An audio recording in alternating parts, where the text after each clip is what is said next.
রাতে আমি, আপু, দুলাভাই আর দুলাভাইয়ের বোন মিলে অনেক রাত পর্যন্ত আড্ডা দিয়েছি। তাই ভাবলাম সকাল 10টার আগে হয়তো আর ঘুম ভাঙবে না। মনের সুখে ঘুমিয়ে পড়লাম। ওমা, সকাল 6টা বাজতে না বাজতেই আমার ফোনে একের পর এক রিং বেজে চলেছে। সকাল সকাল মনটা একদম খারাপ করে দিল। যাই হোক, নাম্বার না দেখেই ফোন রিসিভ করলাম। বাট আমি হ্যালো বলার আগে উপাস বকাবকা শুরু করে দিয়েছে। আমি বিছানায় থেকে হুড়মুড় করে উঠে বসলাম। কণ্ঠটা চেনা চেনা লাগতো, তাই ফোনের স্ক্রিনের দিকে তাকিয়ে দেখি কুত্তা নামে সেভ করা। তার মানে আমার বেস্ট ফ্রেন্ড জান্নাত ফোন দিয়েছে। কি হয়েছে বল? এভাবে বলছিস কেন? আমি তোর বাসার নিচে দাঁড়িয়ে আছি, তাড়াতাড়ি বের হ। পারবো না রে দোস্ত, আম্মু ডাকতেছে। বাসায় অনেক কাজ, বুঝতেই তো পারছিস। বাসায় মেহমান আসছে। তোর আম্মু তোকে ডাকতেছে? রে। আচ্ছা, তোর আম্মুর কি ডায়াবেটিস হচ্ছে? কেন? তোর আব্বুরও তো আছে, তাই না?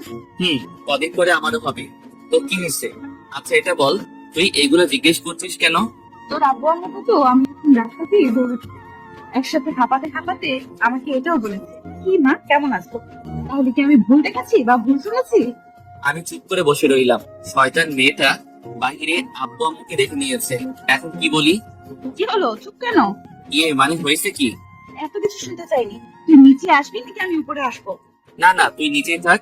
আপু আসছে কালকে। আর তুই আমার সাথে যে ব্যবহার দেখাচ্ছিস, যেন মনে হয় তুই আমার বিয়ে করা বউ। আচ্ছা, তাহলে তুই আয়। তোকে আসতেছি, 5 মিনিট দাঁড়া। আমি 10 মিনিটে রেডি হয়ে আসছি। গুনে গুনে আধা ঘন্টা পর বের হয়েছি। এতক্ষণ শুধু জানালার ফাঁকা জায়গা দিয়ে জান্নাতের অপেক্ষা করতে করতে কেমন ছটফট করছে এগুলো দেখলাম। নিচে নামতেই জান্নাত আমার শার্টের কলারটা চেপে ধরলো। আজ কেমন যেন জান্নাতকে একটু বেশি সুন্দর লাগছিল। জান্নাত এমনিতে বেশ সুন্দরী মেয়ে, আর আজকে তো রাগে লাল হয়ে গেছে, তাই আরো সুন্দর লাগছিল। জান্নাত বলে উঠলো, কুত্তা, আমাকে এতক্ষণ অপেক্ষা করালি কেন? আর বলিস না, বাসায় দুলাভাই আসছে, এটা নিশ্চয়ই জানিস। তো বের হতে যাব, এমন সময় দুলাভাই এসে হাজির। আমাকে বলে, হ্যাঁ কোথায় যাও এত সকালে? কি করতে চাও? নানা রকমের প্রশ্নের উত্তর দিয়ে আসতে লেট হয়ে গেছে। সরি। বুঝেছি। কি বুঝলি? এই যে এত মিথ্যে কথা তোর ঠোঁটের ডগায় থাকে। আচ্ছা চল, অনেক দেরি হয়ে যাচ্ছে। ওয়েট ওয়েট, এই বেচারাটাকে? ও, বুঝেছি। আজকে আবার নতুন কারোর সাথে দেখা করতে যাচ্ছিস? বুঝে গেছিস তাহলে? বুঝবো না আবার? আটা ময়দা তো কম মাখিস নি। চুপ শয়তান, মূর্খামি করবি না। এগুলো হলো মেকআপ, কোনো আটা ময়দা না। জানি। আচ্ছা, এটা যেন তোর কত নাম্বার রিলেশন? 16 নাম্বার। আচ্ছা, এটা বল, 16 জনের মধ্যে তোর সব থেকে বেশি কতদিন রিলেশন ছিল? একদিন 3 ঘন্টা 45 সেকেন্ড। এইটাই সর্বোচ্চ রিলেশন? কি করবো বল? যার সাথে কিভাবে কথা বলি তার সাথে ঝগড়া শুরু করে দিই। অবশেষে রাগ কন্ট্রোল করতে না পেরে ব্রেকআপ করে দিই। কিন্তু দেখ, তোর আর আমার কতদিনের ফ্রেন্ডশিপ, আজ পর্যন্ত ঝগড়া হয়নি। কি বললি? আবার বলতো। তা না, ঝগড়া হয় ঠিক আছে, কিন্তু আমি জানি তুই কিছু মাইন্ড করিস না। তুই ওরকম ছেলেই না। ও আচ্ছা আচ্ছা, আমি ওরকম ছেলেই না। তবে কিরকম ছেলে শুনি? এখন দেখছি আমাকে নিয়ে গবেষণা করা শুরু করে দিয়েছিস। বেশি কথা না বলে তাড়াতাড়ি পা চালা, এমনিতেই অনেক দেরি হয়ে গেছে। আজকে ফার্স্ট মিট ওর সাথে, তাই আর দেরি করা যাবে না। রেস্টুরেন্টে গিয়ে দেখি জান্নাতের সাথে দেখা করবে বলে ছেলেটা বসে আছে। ছেলেটা জান্নাতকে দেখেই হা করে এক দৃষ্টিতে তাকিয়ে রয়েছে। আমি বললাম, কি ভাই, এত সুন্দরী মেয়ে আগে কখনো দেখেননি বুঝি? উত্তরে ছেলেটা বলল, না ভাই, আগে এত সুন্দরী মেয়ে কখনো দেখিনি। পড়ি, একদম পড়ি। ছেলেটা জান্নাতের গুণগান করা শুরু করলো। এক কথায় নেখা মজাকে বলে। ছেলেটি জান্নাতকে বলে, তোমার ঠোঁটের নিচে তিলটা অনেক সুন্দর। চোখ, নাক, ঠোঁট তো মাশাআল্লাহ। চুলগুলো তো অনেক লম্বা লম্বা দেখা যাচ্ছে। জান্নাতের দিকে তাকাতেই দেখি এত প্রশংসা শুনে আরো বেশি করে ভাব দিচ্ছে। অবশ্য ছেলেটা ঠিকই বলছে। এতদিন তো ভেবেছি জান্নাতের এসব কিছু শুধু আমার একারই ভালো লাগে, তবে এখন দেখছি এগুলো তো সবার নজরে। কিন্তু এসব কিছু আর সহ্য হচ্ছে না, তাই ছেলেটাকে বললাম, আরে ভাই, আপনি একটু থামবেন। ছেলেটা চুপ হয়ে গেল। জান্নাতকে বললাম, ছেলে পছন্দ হয়নি, উঠে এখান থেকে। কেন, কি হয়েছে? ভালোই তো আছে। মিষ্টি মিষ্টি কথা বললেই তো তোর কাছে ভালো, কিন্তু এরকম ন্যাকামো করা ছেলেদের আমার একদমই পছন্দ না। তুই পছন্দ কি করে করবি? রিলেশন তো আমি করব। ও আচ্ছা, রিলেশন তুই করবি, আমার কি তাই না? তাহলে আমাকে সকাল সকাল ঘুম থেকে তুলে এখানে নিয়ে আসলি কেন? আমাকে কি তোর বডিগার্ড পাইছিস? তোর বাপে আমার টাকা দিয়ে রাখছে তোর দেখাশোনা করার জন্য? আরো অনেক কথা শুনিয়ে রেস্টুরেন্ট থেকে বেরিয়ে পড়লাম। বের হতেই দেখি পিছন পিছন জান্নাত ও চলে আসছে। আমি আবারও বলতে লাগলাম, কি আসতেছিস কেন, জানা পিরিত কর গিয়ে। আর কিছু বলতে যাব, কিন্তু জান্নাত আমার মুখ চেপে ধরে বলল, চুপ শয়তান, অনেক কথা শুনিয়েছিস, আর না, আর একটা কথা বললে খুন করে ফেলবো, এই বলে দিলাম। হাত সরা আমার মুখ থেকে। এত পারফিউম কেউ দেয় নাকি, তাও আবার হাতে? বাবার টাকা বেশি হয়েছে, তুই নষ্ট করছিস, তাতে তোর কি? আমি তো হইনি, আমার বাপের টাকা নাই, তাই না? আচ্ছা এটা বল, আমি 16টা ছেলের সাথে দেখা করেছি, সেখান থেকে তুই কয়টার সাথে আমার ব্রেকআপ করেছিস, আর আমি নিজে থেকে কয়টা ব্রেকআপ করেছি? 15 বার আমি ব্রেকআপ করিয়েছি, ফার্স্ট মিট এই, আর একবার আমি এসেছিলাম না, তাই সেদিন তো রিলেশন হয়েছিল, কিন্তু ঝগড়া করে পরদিনই তুই ব্রেকআপ করে দিয়েছিস। তাহলে বুঝ, আমার রিলেশন তুই ব্রেকআপ করিস, তারপরেও কি তোকে না নিয়ে কখনো কারোর সাথে দেখা করেছি? আজকে তো এমনি তো কিছু রাগালাম। ও আচ্ছা হোসেন, আমার কপালে কি প্রেম নেই, নাকি প্রেমের কপালে আমি নেই, কোনটা? জানি না, ভালো ছেলে কোথায় পাবো যাকে তুই নিজে পছন্দ করে আমাকে দিবি? জানি না। আচ্ছা, তুই কি ততটাও খারাপ না? আর তোকে দেখে অনেক মেয়ে ক্লাস খায়, অনেক আগে থেকে দেখে আসছি, ভাবিস না কাম দিচ্ছি? তো তাহলে তুই আমার হয়ে যাবি প্লিজ। নাকের মধ্যে একটা ঘুষি মেরে চোখে নাক ভোতা করে দিব। তুই শুধু আমার, তুই ভালো একটা ফ্রেন্ড, সো ভুলেও অন্য কিছু হওয়ার চিন্তাও করবি না, কারণ আমি তোকে ওসব নজরে কখনো দেখিনি। তুই আমাকে মজা করছি না। কিন্তু জান্নাতের চোখে মুখে ফুটে উঠেছে ও আমাকে পছন্দ করে, বাট ফ্রেন্ডশিপ নষ্ট হওয়ার ভয়ে কিছু বলতে পারছে না। সেদিনের মতো বাসায় চলে আসলেও মনের মধ্যে এক রকমের খুঁতখুঁত সৃষ্টি হচ্ছে, কারণ জান্নাতের সাথে আমার অনেক দিনের ফ্রেন্ডশিপ, প্রায় 4 বছরের কাছাকাছি। তবে এত লম্বা সময়েও কখনো বুঝতে পারিনি জান্নাত আমাকে ভালোবাসে। ও এত রিলেশন করতে চাই কিসের জন্য, সেটা এখন বুঝতে পেরেছি। জান্নাত দেখতে চাই ও রিলেশন করলে আমি কোনো রিয়েক্ট করি কিনা। আমি সত্যিই খুব বোকা, এতদিন পর এত বড় সত্যিটা জানতে পেরেছি। এগুলো ভাবতে ভাবতে সিঁড়ি দিয়ে উপরে উঠছিলাম, এমন সময় দুলাভাইয়ের বোন আখির সাথে ধাক্কা লাগতো। আমি খুব ভালো করে বুঝেছি এটা হঠাৎ ধাক্কা না, আখি ইচ্ছে করে দিয়েছে। কি চোখে রাখেন না নাকি? সরি। সরি মানে? এভাবে হবে না, আপনি বলেন আমার ভুল হয়েছে, প্লিজ মাফ করে দেন। ওকে মাফ করে দিয়েছি, এবার যেতে দাও। উফ, আমি কিভাবে ক্ষমা চাইতে হয় সেটা বলছি। আমি আর কিছু না বলেই রুমে এসে দরজা লক করে দিলাম। কিছুক্ষণ পর সিগারেট খেতে ছাদে গেলাম, গিয়ে সিগারেট জ্বালিয়ে খেতে লাগলাম। এমন সময় ছাদে আখির উপস্থিতি টের পেলাম। পিছন ফিরে দেখে সত্যি আখি দাঁড়িয়ে আছে। আখি বলে উঠলো, মা, আপনি সিগারেট খান? কেন চোখে দেখেন না, খাবেন নাকি? খাবো, কিন্তু কোথাও পাই না, তাই খেতেও পারি না। আর যখন হাতের কাছে পাইছি তখন আর ছাড়ছি না। ওকে আসো খেয়ে নাও। আখির হাতে সিগারেট ধরিয়ে দিলাম। আখির হাত রীতিমতো কাঁপতে শুরু করে দিয়েছে। আমি বললাম, হইছে হইছে, আর খেতে হবে না, বুঝে গেছি তুমি কত পারবে। এই বলে আখির হাত থেকে সিগারেটটা নিয়ে আমি খেতে লাগলাম, আর ওর দিকে তাকিয়ে হাসতে থাকলাম। রাগে আখির চোখ মুখ লাল হয়ে গেছে। হঠাৎ করে আমার হাত থেকে সিগারেট মুখে নিয়ে জোরে একটা টান মারলো আখি। এরপর কি আর বলবো, 80 বছরের বুড়ার মতো কাশতে শুরু করলো। কাশতে কাশতে শ্বাস নিতেও পারছে না। আমাকে বলে, আপনি এগুলো খান কেমন করে? শয়তান, আগুন দেখে ভয় পায়, আর আগুন মুখে নিয়েছো, তাহলে তো এরকম হবে, তাই না? কি, আমাকে শয়তান বললেন? আমি কখন তোমাকে শয়তান বললাম? আপনার কথা বুঝে নিয়েছি। ও তাই বুঝি। আমি আজকেই ভাইয়াকে বলে দেবো আপনি সিগারেট খান। তোমার ভাই আমার সাথে বসে সিগারেট খায়, ওকে? আর তুমি যে একটু আগে সিগারেট টানছিলে, ওইটা আমি ভিডিও করে রেখেছি। এমনকি তুমি শুরু থেকে শেষ পর্যন্ত যা কিছু বলেছো বা করেছো সব ভিডিও করা শেষ। তখন আখি নিজেরই মাথার চুল টানতে টানতে নিচে চলে যায়। আমি আবার মনের সুখে সিগারেট টানতে থাকলাম। এমন সময় কুত্তাটার ফোন, সরি জান্নাতের ফোন। 8-9 বার ফোন দেওয়ার পর রিসিভ করলাম। কি হয়েছে বল। এভাবে কথা বলছিস কেন? ওকে বাবা, সরি, এবার বলেন। ফোন করতে লেট করলি কেন? বাথরুমে ছিলাম তাই একটি অসাধারণ মিথ্যে কথা বললাম। ও, তোর বাসার ছাদেও বসে বাথরুম আছে? মনে তো হয়নি। তাহলে কি ছাদের এক কর্নারে বসে পড়েছিলি? আলতু ফালতু কথা রাখ।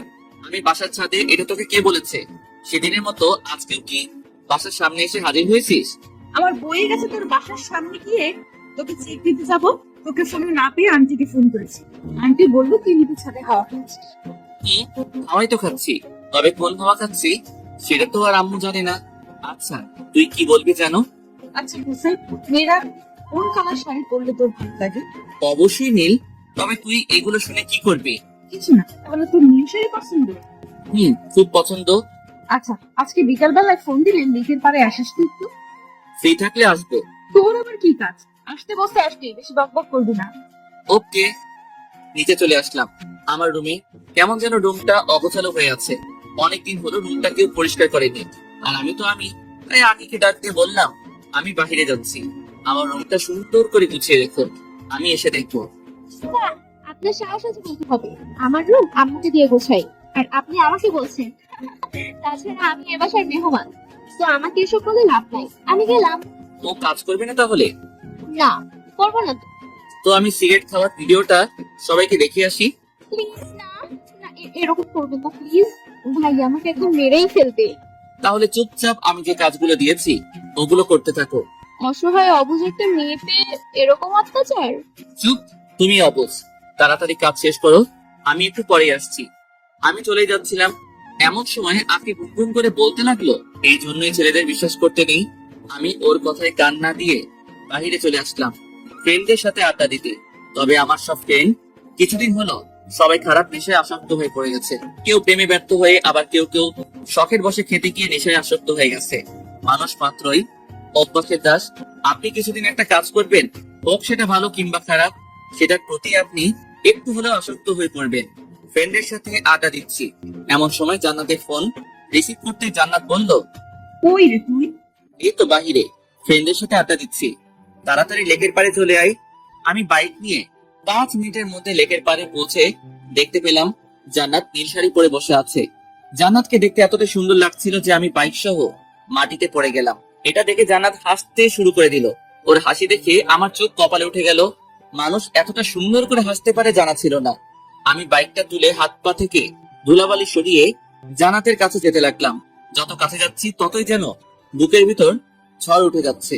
জান্নাতের পাশে বসে কোনো কথা না বলে এক দৃষ্টিতে জান্নাতকে মন ভরে দেখছি। কি হলো, এভাবে কি দেখছিস? তোকে দেখছি।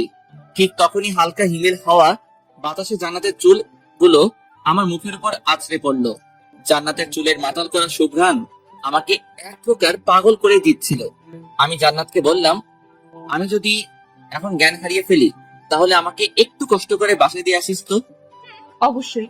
আর তুই আমার দিকে এভাবে ড্যাক ড্যাক করে তাকাবি না, আমার লজ্জা লাগে। এই বলে জান্নাত ওর হাত দিয়ে আমার চোখ দুটো ঢেকে দিল। কিছুক্ষণ এইভাবে জান্নাতের পাশে চুপচাপ বসে থাকার পর জান্নাত বলে উঠলো, তা, তোর কি আজকের দিনের কথা একটুও মনে নেই? আজকে কি যেন? আজকের এই দিনে তোর সাথে আমার পরিচয় হয়েছিল। গত 4 বছর আগে তোর ওয়ালেট হারিয়ে গিয়েছিল, আমি তোর ওয়ালেট খুঁজে দিয়েছিলাম। সেদিন থেকেই আমাদের এতদিনের ফ্রেন্ডশিপ। তোর কি এগুলো কিছুই মনে নেই? আমি মাথা চুলকাতে চুলকাতে বললাম, হ্যাঁ আছে তো। বালাস। পচা কথা বলবি না। আচ্ছা, এখন আমার যেতে হবে, আমি আজ উঠি। এত সহজে তো ছাড়ছি না। আজকে আমাদের ফ্রেন্ডশিপের 4 বছর পূর্ণ হলো, এই জন্য তোকে আজ রেস্টুরেন্ট নিয়ে খাওয়াবো। যত পারিস পুরোটাই আমার ট্রিট। তাই? তাই এবার চল তো। না রে, আমার আজ সময় নেই। তোকে একটু চিরকুট দেবো, এটা বাসায় গিয়ে খুলবি। আমি চিরকুট নিয়ে পকেটে যত্ন সহকারে রেখে দিয়ে বললাম, এবার চল। জান্নাত তখন আমার হাতে একটা ঘড়ি পরিয়ে দিচ্ছে আর বলছে, ঘড়িটা আমি অনেক পছন্দ করে কিনেছি। ভেবেছি ঘড়িটা এমন একজনকে দিব যাকে আমি কখনো ভুলতে চাই না। তাকে ঘড়িটা দিলে সেও একটু হলেও আমার কথা মনে রাখবে। আমি চুপচাপ জান্নাতের দিকে তাকিয়ে তাকিয়ে দেখছি কি সুন্দর ঠোঁট নাড়িয়ে কথা বলে। আমি বললাম, তোর জন্য তো কিছু আনতে পারিনি। তুই যে এখানে এসেছিস সেটাই অনেক। তাই? আচ্ছা প্লিজ রেস্টুরেন্টে চল না। আমার বাসায় যেতে হবে, আমি গেলাম। এই বলে জান্নাত উঠে চলে যেতে লাগলো। আমি সেখানে মন খারাপ করে চুপচাপ বসে রইলাম। কিছুক্ষণ পর আমার কাঁধে কে যেন হাত রেখেছে। অনুভব করলাম, পিছন ফিরে দেখি জান্নাত।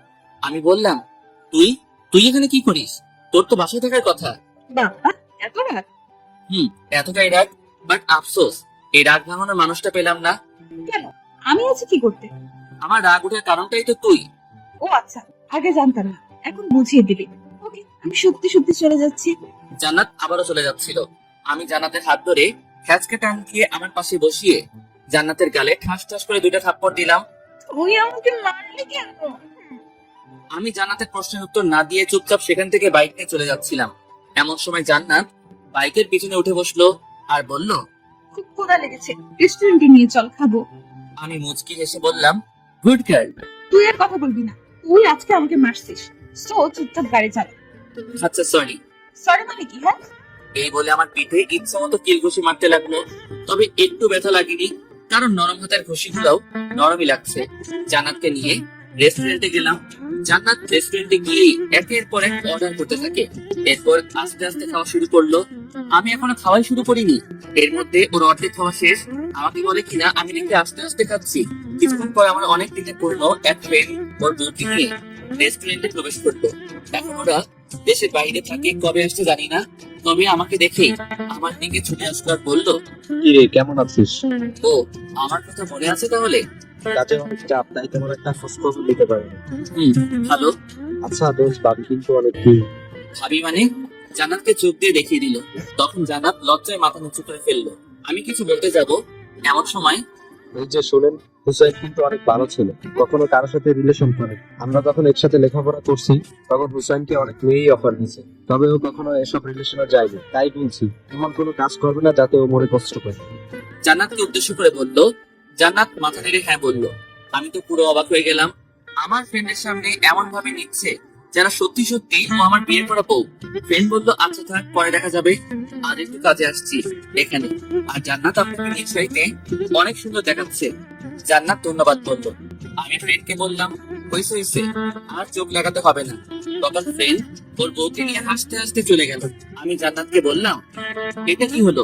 তুই ওকে বললি না কেন তুই আমার বেস্ট ফ্রেন্ড? বারে, আমি বলতে যাবো কেন? আমার তো সত্যিই ভালো লাগছিল।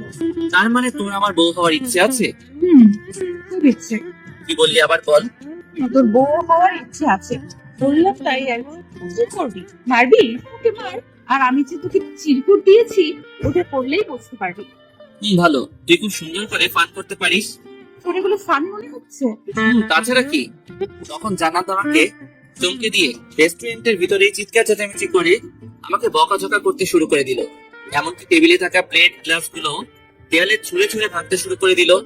অবস্থা খারাপ বুঝে জান্নাতকে কোনোভাবে রেস্টুরেন্ট থেকে বের করে রেস্টুরেন্টের মালিককে জিনিসপত্র নষ্ট করায় জরিমানা আমাকে দিতে হয়েছে। এরপর জান্নাতকে বাসায় নামিয়ে দিয়ে আসলাম। রাস্তায়ও কোনো কথা বলেনি, আমিও কথা বলার আগ্রহ দেখাইনি। জান্নাতকে নামিয়ে দিয়ে বাইক নিয়ে বাসায় ফিরছি। আমাদের বাসার সামনে রাস্তার মোড়ে দুইটা ছেলে একটা মেয়েকে নানা রকম ভাবে ইফটিজিং করছে। দূর থেকে ভালোভাবে বুঝতে পারছি না মেয়েটাকে, তাই বাইক নিয়ে কাছে রেখে যা দেখলাম তাতে আমার মনে হচ্ছিল রাগে হয়তো এখন আমার মাথা ফেটে রক্ত বের হবে। দেখলাম দুইটা ছেলে আমার বাসার মেহমান আফিকে ইফটিজিং করছে। আফিক বলার ওর না, ওই দুই ছেলের হাতে দুই ছেলে আফিকে দেখছে আর জিব্বা নাড়িয়ে তাদের ঠোঁট ভেজাচ্ছে।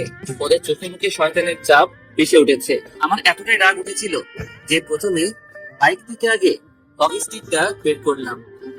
বাইক থেকে হকি স্টিকটা বের করে ওই দুই ছেলেকে ইচ্ছে মতো মারতে লাগলাম। হঠাৎ দেখি আশেপাশে অনেক লোকের ভিড় জমে গেছে। রাস্তার মাঝে ওদের রক্তের বন্যা বয়ে যাচ্ছে। প্রায় হাত মরা করে ফেলেছি। সেদিন আর কিছু করলাম না, আফিকে নিয়ে বাসায় আসলাম।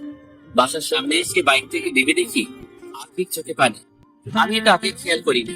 তখন আমি নিজ হাতে আফিক চোখের পানি মুছে দিয়ে বললাম, ধুর পাগলি, এই সামান্য বিষয় নিয়ে কেউ বাচ্চাদের মতো কান্না করে নাকি? এই কথা বলার সাথে সাথে আবারও কান্না চলে গেল। এখন আমরা বাসার সামনে, তুমি যে এত কান্না করছো কেউ দেখলে বলবে আমি তোমাকে মেরেছি। প্লিজ কান্নাটা থামাও। কিছুই তো হয়নি, আমি তো আছি, তাই না? চোখের পানি মুছে ফেলো। আপনি মুছে দেন। কি আর করার? আমি সব ঠিকঠাক করে আপুকে নিয়ে বাসায় ঢুকলাম। বাসায় ঢুকতেই আপুর সাথে দেখা। কই গিয়েছিলেন তুষার? এই তো একটু বাহিরেই। ও আচ্ছা, শোন, এখন আর বাহিরে যাওয়ার দরকার নেই। কেন, কি হয়েছে?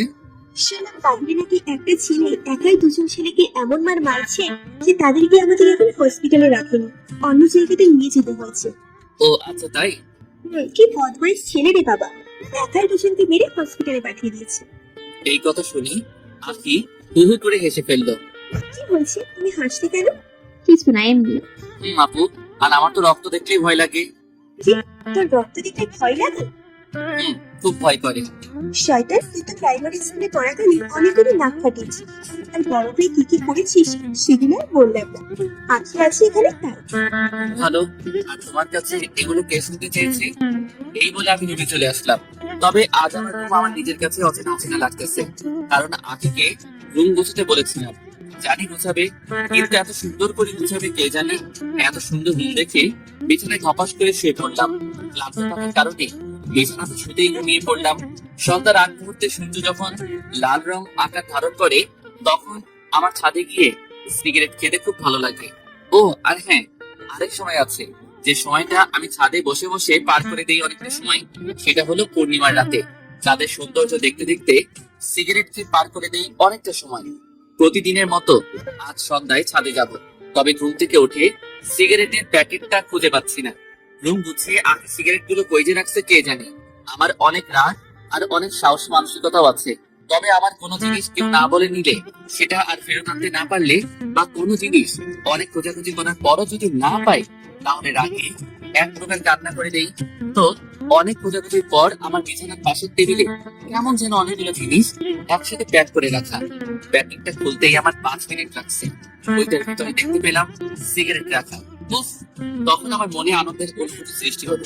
আমি দ্রুত গতিতে সিগারেট খুঁজতে লাগলাম, তবে 7-8টা প্যাক ছিল, কোনোটাতেও একটা সিগারেট পেলাম না।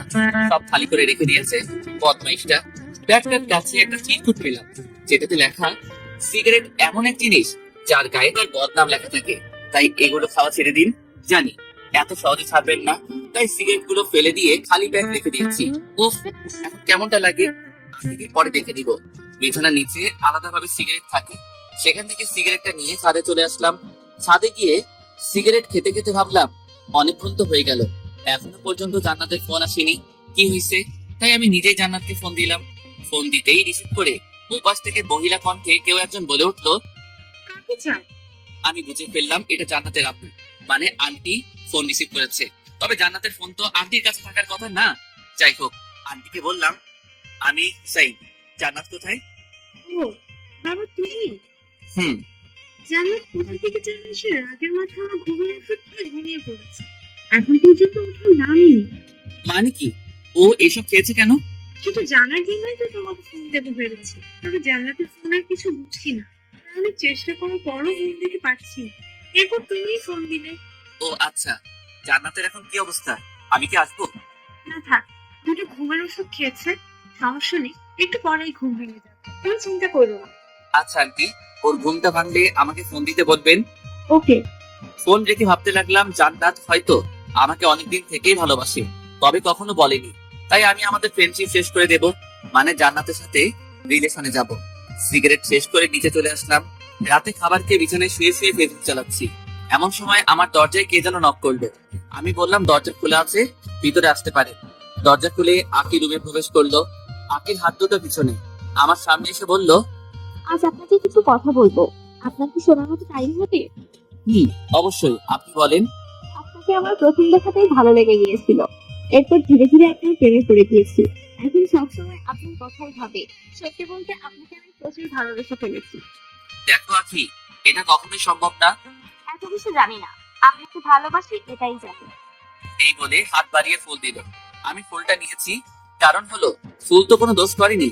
আকি হাসতে হাসতে আমার রুম থেকে চলে গেল। ঠিক তখন মনে পড়লো জান্নাত আমাকে একটা চিরকুট দিয়েছিল, ওইটা প্যান্টের পকেটে রেখেছি। পকেট থেকে চিরকুটটা বের করে পড়তে শুরু করলাম। চিরকুটটা ছিল এমন, দেখ হুসাইন, আমি তোকে অনেক দিন থেকেই ভালোবাসি। যদিও তোর কাছে এটা শুধু ফ্রেন্ডশিপ, তবে আমার কাছে না, কারণ আমি তোকে ভালোবাসি। আর ভালোবাসি বলেই তোকে দেখিয়ে রিলেশন করতে চেয়েছি, যাতে তুই আমার প্রতি একটু সিরিয়াস হবি, এটাই ভেবে। তোকে ভালোবাসি এটা অনেকদিন থেকেই বুকের মধ্যে চেপে রেখেছি, তবে আর পারছি না। বিশ্বাস কর, তোকে 1 মিনিটের জন্য আমার ভাবনা থেকে সরাতে পারি না। খুব ভালোবাসি রে তোকে, আর তোকে না পেলে আমি কি করবো নিজেও জানি না। আরো অনেক কিছু লেখা ছিল। এখন আমি তো পড়ে গেলাম বিপদে। 2 নৌকার 1 মাঝি কখনো হয় না। হতো যদি আমি প্লে বয় হতাম, বাট আমি অমন না, কি করবো কিছু বুঝতে পারছি না, মাথায় কাজ করছে না। অনেকটা সময় চলে গেল, এখনো পর্যন্ত জান্নাতের কোনো ফোন পেলাম না। এখন রাত 4টা বাজে, আর ভালো লাগছে না, তাই বাইক নিয়ে বেরিয়ে পড়লাম জান্নাতের বাসার উদ্দেশ্যে। 10 মিনিটে পৌঁছেও গেলাম। জান্নাতের বাসার সামনে দাঁড়িয়ে জান্নাতকে ফোন করতে থাকলাম। 10-12 বার ফোন দেওয়ার পর জান্নাত ফোনটা রিসিভ করলো। হ্যালো। কি হয়েছে বলে? আমার কিছু হয়নি, কিন্তু তোর কি হয়েছে? তুই নাকি ঘুমের ওষুধ খাইছিস? তো আপনি কি? আমার কি মানে? আর তুই আমাকে আপনি করে বলছিস কেন? তাহলে কি বলবো? আচ্ছা দেখেন, আমার আপনার সাথে কথা বলতে ভালো লাগছে না, সো বাই। ভালোভাবে কথা বলছি, ভালো লাগে না, নিজের নাম কথা আছে। পারবো না। এই বলে ফোনটা রেখে দিল। হঠাৎ জান্নাতের এতটা চেঞ্জ আমার কেমন যেন সহ্য হচ্ছিল না। তাই ওদের বাসার ভিতরে গেলাম। দরজা নক করতেই আন্টি দরজা খুলে দিল। বাবা তুমি আসো, ভিতরে আসো। আমি ভিতরে প্রবেশ করলাম। আচ্ছা হুসাইন, জান্নাত কাউকে কি ভালোবাসে বা প্রেমে ব্যর্থ আছে? তুমি তো এই বিষয়ে সব জানো। আরে না, তেমন কিছু না। জানোই তো মেয়েটা আমার অনেক জেদি। ওর বাবা তো ব্যবসার কাছে বাইরে গিয়েছে, তাই জান্নাতকে নিয়ে আমার অনেক চিন্তা করে। কখন যে কি করে বসে পাগলি মেয়েটা। আপনি চিন্তা করেন না, আমি আছি তো। হুম, জান্নাত কোথায়? ও তো উপরে ওর রুমে। আমি উপরে গিয়ে জান্নাতের দরজাতে নক করলাম, বাট কোনো সারা শব্দ পেলাম না। আমার ডাকাডাকিতে আন্টিও নিচ থেকে চলে এলো। আন্টিও অনেক ডাকাডাকি করলো, কিন্তু কোনো কাজ হলো না। জান্নাত কিছুতেই দরজা খুলছে না। রাগ থাকা ভালো, কিন্তু এতটা রাগ মোটেও ভালো না। আমি সেখান থেকে মন খারাপ করে বাসায় চলে আসলাম। বাসায় এসে নিজেকে পাগল পাগল লাগতেছিল। আমি এজন্য আমার লাইফে কারোর সাথে রিলেশন করিনি, কারণ আমি জানি রিলেশনের সুখের চেয়ে দুঃখের পরিমাণটাই বেশি হয়। কেউ যদি জাস্ট একবার মন থেকে 3-4 বছর রিলেশন করে, সে প্রেমে ব্যর্থ হয়, তাহলে তার জীবনটা নষ্ট করতে 1 মিনিটও ভাববে না। ছোটবেলা থেকে যে ভয়টা পেয়ে এসেছি, আজ সেটাই হলো আমার সাথে। কারণ আমি জান্নাতকে ভালোবেসে ফেলেছি। কোন এক কবির কথা, একটা ছেলে মেয়ে কখনো ভালো বন্ধু হতে পারে না, কোনো না কোনো সময় প্রেমে পড়বেই। আমি জানি না কথাটা কতটুকু সত্যি, কিন্তু আমি জান্নাতকে অসম্ভব ভালোবেসে ফেলেছি, এইটুকু বলতে পারি। রাত প্রায় 10টা বাজলো বলে আমার মনটা ভীষণ খারাপ। তাই এক হাতে গিটার, অন্য হাতে সিগারেটের প্যাক নিয়ে ছাদে চলে আসলাম। আমি গিটারিস্ট, গিটার বাজাতে ভালোবাসি। প্রায় সময় ফেসবুক লাইভে আসি, কারণ আমার গিটার বাজানো অনেকেরই পছন্দ। এই গিটার বাজিয়ে ফেসবুকে কত মেয়ে প্রপোজ পেয়েছি, হিসাব নেই। কিন্তু সত্যি বলতে ভালোবাসায় বিশ্বাস না করা আমি আজ কারো ভালোবাসার অভাবে ভুগছি। যাই হোক, আজকে লাইভে গেলাম না। আমাদের ছাদ থেকে চাঁদটা খুব সুন্দর দেখা যায়, তাই গিটার বাজিয়ে সিগারেট খাচ্ছি। এমন সময় ছাদে আঁকি আসলো, তখন মাথাটা পুরো গরম হয়ে গেল। এমনিতে মনটা ভালো না, এখন এসে নাকামো করবে, বলবে সিগারেট খেও না, এই কইরো না, ওই কইরো না, বিরক্তিকর। মেহমান বলে কিছু বলতেও পারি, দাঁত কামড়ে রাগটা আটকে রাখি। আঁকি এসে ঠিক আমার সামনে বসলো, চাঁদটা ঢেকে দিয়ে আমি বললাম, সামনে থেকে সরে বসো, চাঁদ দেখতে দাও। চাঁদ দেখতে হবে না, এখন থেকে আমি তোমার চাঁদ। এই কথাটা শোনা মাত্রই আমি চেয়ার থেকে পড়ে গেলাম। তখন আঁকি আবারও বলল, আমি কিন্তু তোমার কোনো চিন্তা নেই, তুমি একবার পড়ো, 1000বার পড়ো, আমি তোমাকে তুলে নেব। এখন আপনারাই বলেন, এরকম ন্যাকামো কি সহ্য করা যায়? এমনিতেই অনেক ডিপ্রেশনের মাঝে আছি। আমি বললাম, যদি এতই ভালোবাসতে তাহলে পড়তেই দিতে না। হয়েছে হয়েছে, ন্যাকামো রাখো আর আমার সামনে থেকে সরে বসো। না শুনলে কি করবে? কি করব শুনবা? বলো। তোমাকে ছাদ থেকে ধাক্কা দিয়ে নিচে ফেলে দিব। কি বিশ্বাস হয় না? এই বলে আমি চেয়ারেই একটু নড়ে চড়ে বসলাম। আঁকি ভয় পেয়ে হুড়মুড় করে সেখান থেকে উঠে অন্য জায়গাতে চলে গেল। আঁকি দূর থেকে বলল, আপনি এমন কেন? কেমন? খুব পচা আপনি, শুধু শুধু ভয় দেখালেন। শুধু শুধু না, কাছে আসলে বুঝবেন। শুধু শুধু নাকি সত্যি সত্যি? আঁকি আর কিছু না বলে নিচে চলে গেল। বেচারিটা হয়তো অনেক ভয় পেয়েছে। আঁকি চলে যাওয়ার পর আবারও সে ডিপ্রেশন মোডে চলে গেলাম। তাই নিচের রুমে চলে আসলাম, কিন্তু কিছু ভালো লাগছে না। আমার এক ফ্রেন্ড বলেছিল, ও নাকি কি যেন এক নেশা করে, যেটা একবার খেলে নাকি অনেক সময়ের জন্য সব কষ্ট ভুলে থাকা যায়। জীবনের প্রথমবার নেশা জগতে পা রাখতেছি। সেই ফ্রেন্ডকে ফোন দিয়ে বুঝিয়ে বললাম, ওগুলো আছে, আচ্ছা কেন? খাবো। ওকে ব্রাদার, চলে আয়। আম্মুর হাজারটা বারণ থাকা সত্ত্বেও বাইক নিয়ে বেরিয়ে পড়লাম, কারো কথা শুনলাম না। আম্মু অনেক বললো, এত রাতে বাইক নিয়ে বের হইস না বাবা, বিপদ হতে পারে। আমি আম্মুকে জড়িয়ে ধরে বললাম, কিছু হবে না, তোমার দোয়া আমার সাথে আছে তো, তাই না? এই বলে বাইক নিয়ে বেরিয়ে পড়লাম রাস্তায়। তেমন একটা গাড়ি নেই, 2-1 মিনিট পর পর মালবাহী ট্রাক যাচ্ছে, তাই বাইকের স্পিড 100-র নিচে আসতেই দেয়নি। হঠাৎ করে কেমন যেন মাথা ঘুরে গেল, চোখে অন্ধকার দেখলাম, তাই বাইকের কন্ট্রোলটা হারিয়ে এক মালবাহী ট্রাকের নিচে চলে গেলাম। তারপর আমাকে সেখানে থাকা লোকগুলো হসপিটালে নিয়ে গিয়েছে। আমার অবস্থা খুব খারাপ, শরীর থেকে প্রচুর রক্তক্ষরণ হয়েছে। আমার বাসার লোকজনকে ফোন করে ডাকা হলো, সবাই কান্নায় ভেঙে পড়লো। বাবা মায়ের একমাত্র ছেলে, বুঝতেই তো পারছেন। হসপিটাল থেকে আমায় মৃত্যু ঘোষণা করার পর আমাকে মর্গে পাঠিয়ে দেওয়া হয়। এগুলো কিন্তু সুস্থ হওয়ার পরে জানতে পেরেছি। আমাকে মর্গে রাখা হলো। সেদিন হসপিটালে কোনো এক অকেশন চলছিল, মানে অনুষ্ঠান, তাই আমার পোস্টমর্টেম সেদিন করা হয়নি, কাল করবে বলে জানিয়েছে। হঠাৎ করে আমার জ্ঞান ফিরে, তখন আমি মর্গে লাশ রাখার রুমেই। ডাক্তারের ভুলের কারণে আমাকে মৃত ঘোষণা করা হয়েছে। তাছাড়া সায়েন্সে এমন ব্যাখ্যা আছে যে রোগীর রেসপন্স দুর্বল থাকার কারণে ডাক্তারদের বুঝতে সমস্যা হয়। আমার সাথে হয়তো সেটাই হয়েছে। যাই হোক, জ্ঞান ফিরে পাবার পরে আমি বুঝতেই পারছি না আমি কোথায় আছি। সাধারণত মর্গে অনেক ঠান্ডা, ফ্রিজের মতো, যাতে লাশ পচে গলে না যায়। আমার খুব ঠান্ডা লাগছে, কারণ আমার শরীরে পাতলা সাদা চাদরের মতো কাপড়টা ছাড়া আর কিছু নেই। আমি অন্ধকারে দরজা খুঁজে ধাক্কালাম, কাজ হলো না। বাইরে থেকে লক করা, আর সেদিন হসপিটালে অফিসে থাকার ফলে গাছটা সব ওখানে। কিন্তু আমি ঠান্ডায় একদম জমে যাচ্ছি। রুমটা পুরো অন্ধকার, কিছু দেখতে পাচ্ছি না। এই রুমে অনেক লাশ রাখা আছে। আমি তাদের শরীরে চাদরের মতো কাপড়গুলো একসাথে করে আমার গায়ে জড়িয়ে নিলাম। তবে আমি তখনও বুঝিনি এটা কিসের কাপড়। হাতের কাছে যা পেয়েছি তাই করিয়ে নিয়েছি। তখনও আমার মাথায় জান্নাতের কথা ঘুরপাক খাচ্ছে। আর ভাবছি কখন যে সকাল হবে। এরকম আর বেশিক্ষণ থাকলে এবার সত্যি সত্যি মরে যাব। মর্গে অসহায়ের মতো ঠান্ডায় কাঁপতে কাঁপতে আবারও জ্ঞান হারিয়ে ফেললাম। সকালের আগে জ্ঞান ফিরে পেলাম। মর্গের উপরে ছোট জানালা দিয়ে দিনের আলো দেখা যাচ্ছে। আলো দেখে আমার দেহে যেন প্রাণ ফিরে পেলাম। কিছুক্ষণ পর মর্গের এক গার্ড এসে দরজাটা খুলতেই আমি উঠে দাঁড়িয়ে তার দিকে ছুটে যাই। এটা দেখে সেই গার্ডটা ভয় পেয়ে দরজাটা আবারও লাগিয়ে দৌড়ে চলে যায়। ভয় পাওয়ারই কথা, কারণ মর্গে কখনো জীবন্ত মানুষ থাকে না। তো সেই গার্ডটা হসপিটালের ডাক্তার সহ আরো কিছু মানুষ নিয়ে এসে দরজাটা খুলতেই আমি আবারও দৌড়ে তাদের দিকে ছুটে গেলাম। সারা রাত অনেক ঠান্ডার মধ্যে ছিলাম, তাই গলা দিয়ে কোনো শব্দ বের হচ্ছিল না। এক ডাক্তার সবকিছু বুঝতে পেরে আমাকে তাড়াতাড়ি করে ইমার্জেন্সিতে নিয়ে গেল। সব ট্রিটমেন্ট শেষ করে আমাকে হসপিটালের এক রুমে রাখা হলো কিছুদিনের জন্য। ডাক্তার বলেছে এখানে কিছুদিন থাকলে পুরোপুরি সুস্থ হয়ে উঠবে। আব্বু ডাক্তারদের নামে পুলিশ কেস করতে চাইলে আম্মু বলল থাক না, আমার ছেলেকে ফিরে পেয়েছি, এটাই অনেক, আমি আর কিছু চাই না। তখন ডাক্তার এসে আমাদের কাছে ক্ষমা চাইতেই আম্মু তাদের বললো ক্ষমা চাইতে হবে না, আমার ছেলের মতো অন্য কারো ছেলের সাথে এমনটা করবেন না আর কোনোদিন। সেদিন যদি হসপিটালে অকেশন না থাকতো তাহলে আমার ছেলেকে পোস্টমর্টেম করা হতো, আর পোস্টমর্টেম হলে আমার ছেলেকে আর ফিরে পেতাম না। এই আম্মু আবারও কান্নাতে ভেঙে পড়লো। আমি আম্মুকে জড়িয়ে ধরে বললাম সবকিছু তো ঠিক হয়ে গেছে, তাহলে এখন কেন কান্না করছো? হসপিটালে সেদিন আমার আত্মীয় স্বজন সবাই ছিল, কিন্তু আমার চোখ দুটো শুধু জান্নাতকেই খুঁজে বেড়াচ্ছিল। কিন্তু সেদিন এক নজর জান্নাতকে দেখার জন্য পাগলের মতো এদিক ওদিক তাকাতাকি করতে থাকি, কিন্তু জান্নাতকে কোথাও দেখতে পেলাম না।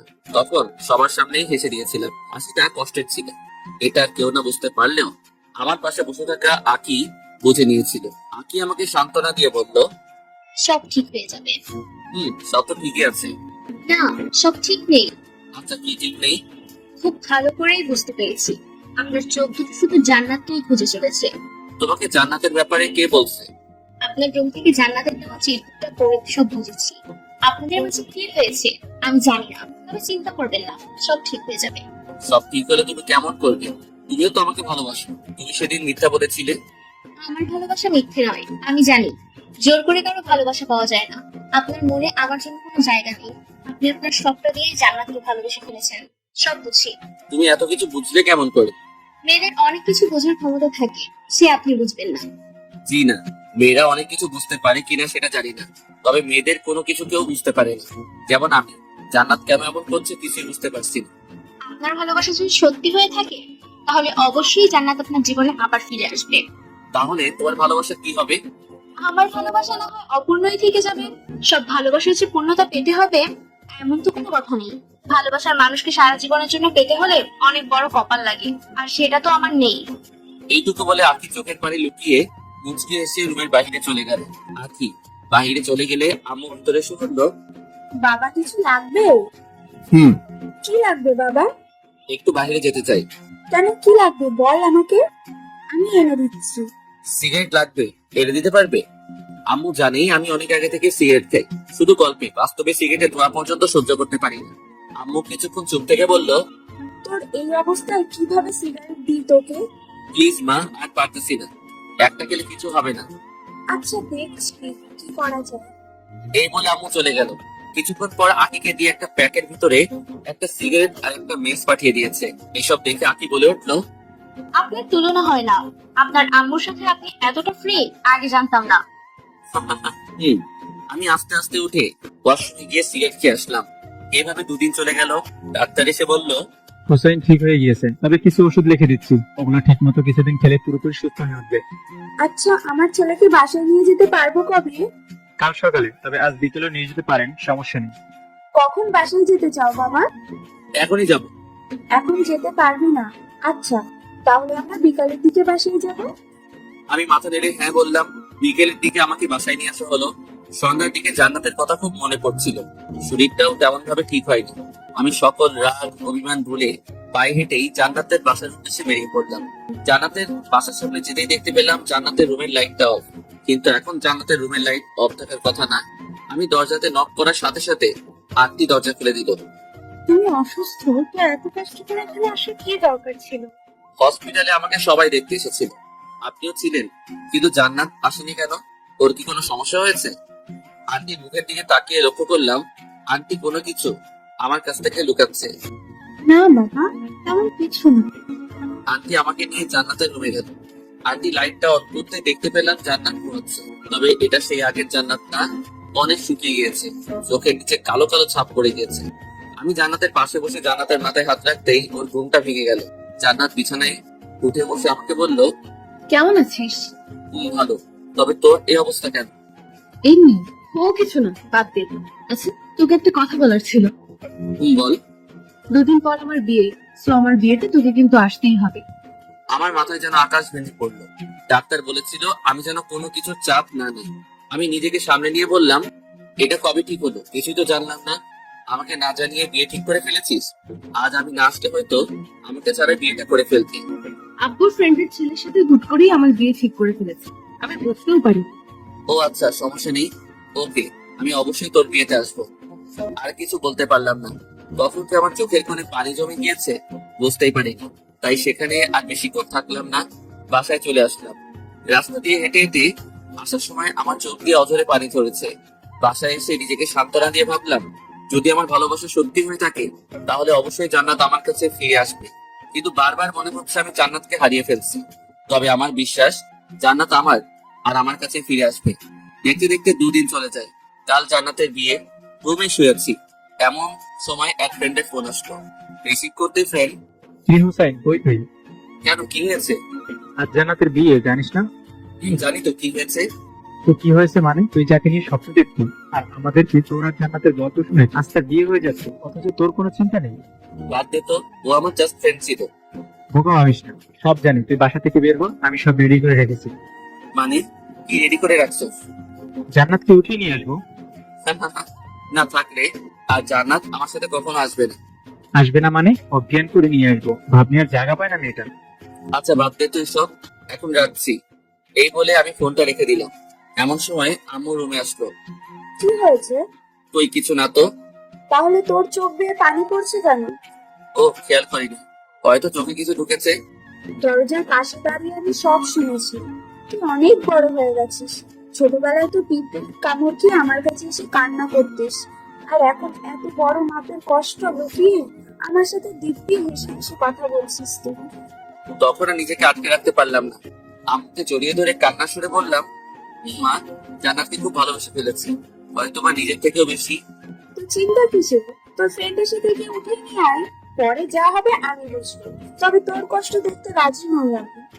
জান্নাত যদি জাস্ট একবার বলতো যে আমাকে ও এখনো ভালোবাসে, তাহলে জান্নাতকে আমার কাছ থেকে কেউ আলাদা করতে পারতো না। বাট ও তো এখন আমাকে সহ্যই করতে পারে না। তাই যা হবার হবে সব ভাগ্যের উপর ছেড়ে দিয়েছি। তাহলে এখন কি করবি? কিছু না, ভাগ্যে যদি থাকে তো জান্নাত ফিরে আসবে, আর না থাকলে যাক, বাদ দাও। সে তুই যা ভালো বুঝিস কর, তবে এভাবে মন মরা হয়ে বসে থাকবি না, আমার কিন্তু খারাপ লাগে। ওকে। আম্মু চলে গেলে আবার আকি ভিতরে আসতে চাইলে আমি বললাম, বাহিরে আর কেউ আছে? না। আচ্ছা, এখানে কি ইন্টারভিউ চলছে নাকি যে একের পর এক আসছো? এভাবে বলছেন কেন? আজকে চলে যাচ্ছি। না, কি বলবে বলে যাও। আজ আমি আমাদের বাসায় চলে যাচ্ছি, তাই বলতে আসছিলাম। ততক্ষণ আপনি আপনার আম্মুর সাথে কথা বললেন, তাই ভেতরে আসিনি। আকির কথা শুনে কিছুক্ষণ চুপচাপ বসে রইলাম। তারপর বললাম, আজকে কেন যেতে হবে? আসছি তো অনেকদিন হলো। বাসা থেকে আম্মু ফোন দিয়েছিল, বললো বাসায় চলে আসতে। আজ তো যেতে পারবো না। কেন পারবো না? আজ জান্নাতের বিয়ে। তাই কি? তাই কি মানে? আমি কান্না করলে আমাকে সান্ত্বনা কে দিবে শুনি? আপনি বাচ্চাদের মতো কান্না করবেন? হুম। ওকে, তাহলে আপনার কান্না দেখতে আজ না হয় থেকেই যাই, কি বলেন? থ্যাঙ্কস। চলে যাচ্ছিলাম, তাই আপনার জন্য একটা সিগারেটের প্যাকেট নিয়ে এসেছি। ভাবলাম এটা দিয়ে চলে যাব। কই দাও তাহলে। জি না, আজ তো যাওয়া হচ্ছে না, তাই কাল যাওয়ার সময় দিব।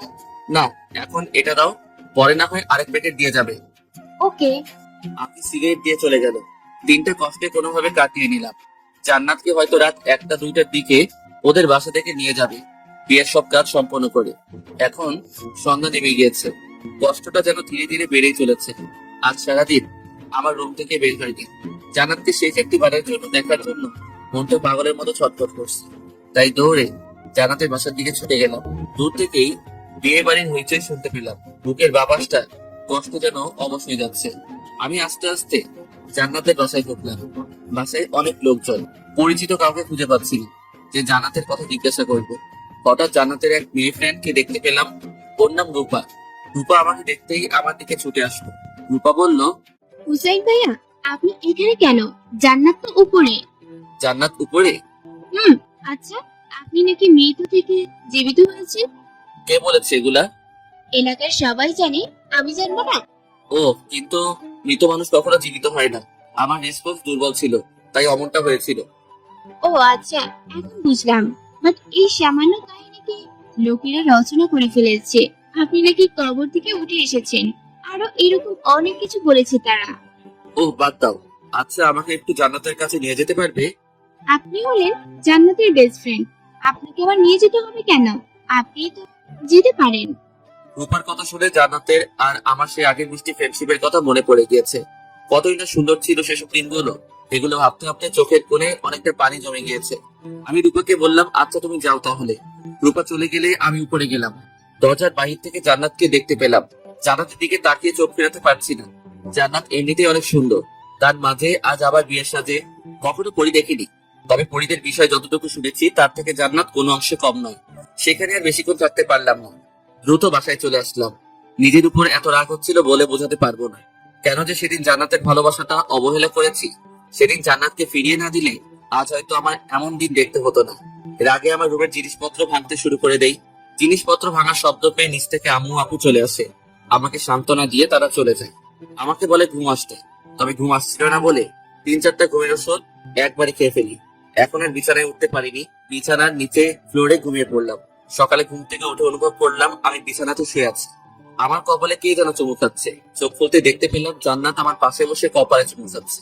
নিজের চোখকে যেন বিশ্বাস করতে পারছি না, তাই হালকা করে আমার শরীরে চিমটি কাটলাম। এটা ভেবে যে আমি স্বপ্ন দেখছি না তো। তুই তুই এখানে কি করিস? তোর তো শ্বশুর বাড়ি থাকার কথা। রাগ তোর শ্বশুর বাড়ি। সারা রাত এভাবে তোর পাশে বসে বসে তোকে ডাকাডাকি করতেছে, তাও তোর ঘুম ভাঙাতে পারলাম না। পারবি কেমন করে? অনেকগুলো ঘুমের ওষুধ খেয়ে ঘুম দিয়েছি। এই কথা বলা মাত্রই জান্নাত আমার বুকের উপর উঠে বসে আমার গালে মিষ্টি মিষ্টি থাপ্পড় মেরে বলতে থাকে, শয়তান, তুই এগুলো খাইছিস কেন? তোর কাছ থেকেই তো শেখা এগুলি খাওয়া। আমি আগে অবশ্যই খেয়েছি, যার ফলে আমার শরীর স্বাস্থ্য মাঝখানে নষ্ট হয়ে গিয়েছিল। এখন আর খাই না, তাই আবার ঠিক হয়ে গিয়েছি। সেটা তো দেখতেই পাচ্ছি, তবে তুই এখানে কেন? তাহলে কোথায় থাকবো? শ্বশুর বাড়ি? হুম। আমার ভালোবাসা এত সস্তা মনে করিস? সস্তা না হলে বিয়ে করতে রাজি হয়েছিলি কেন? আব্বুর ফ্রেন্ডের ছেলের সাথে আমাকে জোর করে বিয়ে দিতে চেয়েছিল। আমি রাজি হয়েছি বলে আজ এখানে আসতে পেরেছি।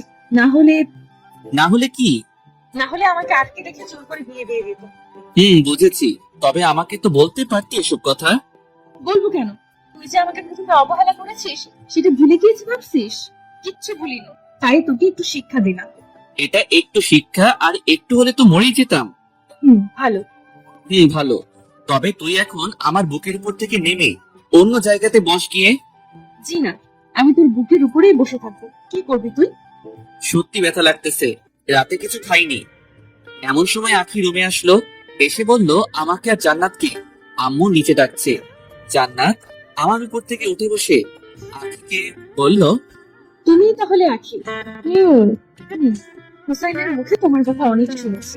যা শুনেছি তার থেকে কোনো অংশে কম নয়, অনেক সুন্দর। কি যে বলেন আপু, আপনার সৌন্দর্যের মাঝে সকল সৌন্দর্য হার মেনে যাবে। আমি এতটাও সুন্দর না। আমি হুসাইনের কাছ থেকে শুনেছি তুমি নাকি হুসাইনকে লাইন করো।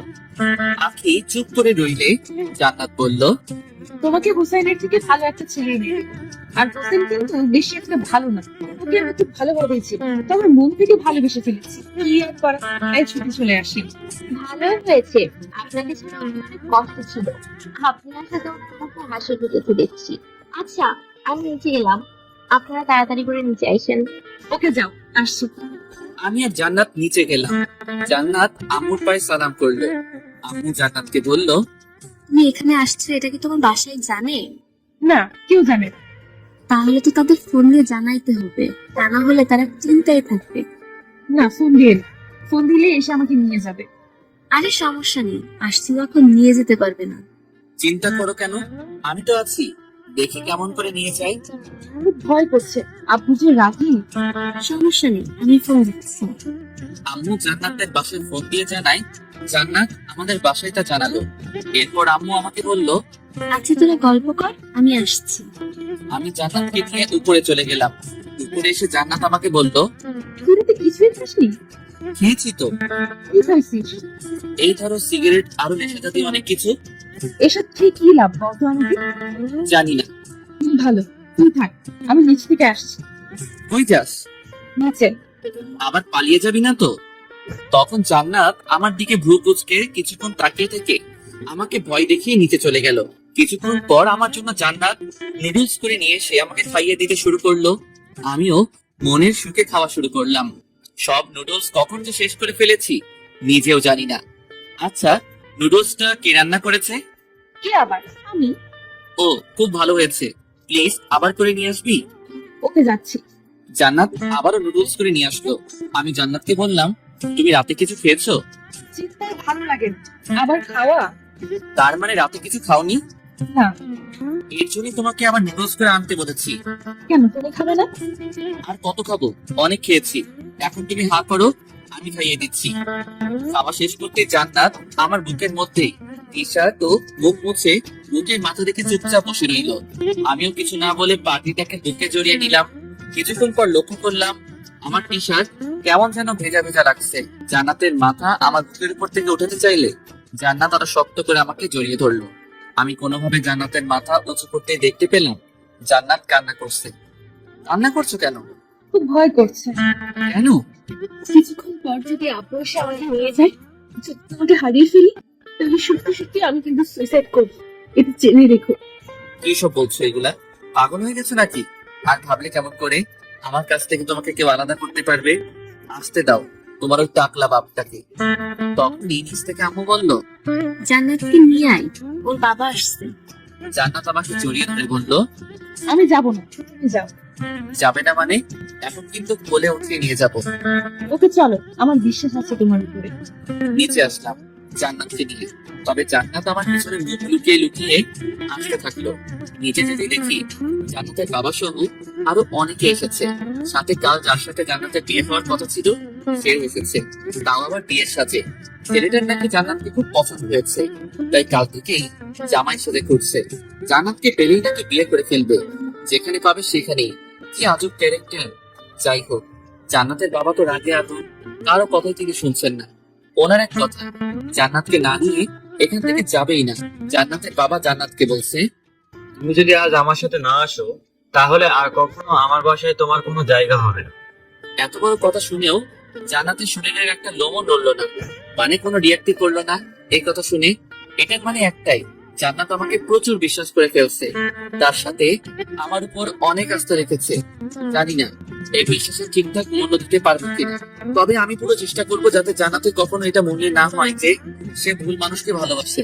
জান্নাতের বাবা আরো নানা রকম ইমোশনাল কথা বলতে থাকে।